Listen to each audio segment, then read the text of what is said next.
Hi guys, in today's video I'm going to show you is it possible to unblock yourself on Facebook if someone blocked you.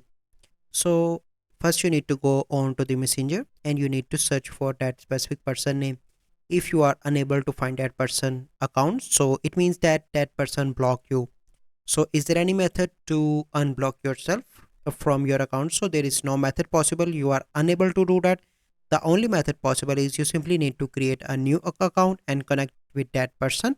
And the other method is you simply need to talk that person in person when you meet him and ask him that why you blocked him, and you can resolve your matter with that person.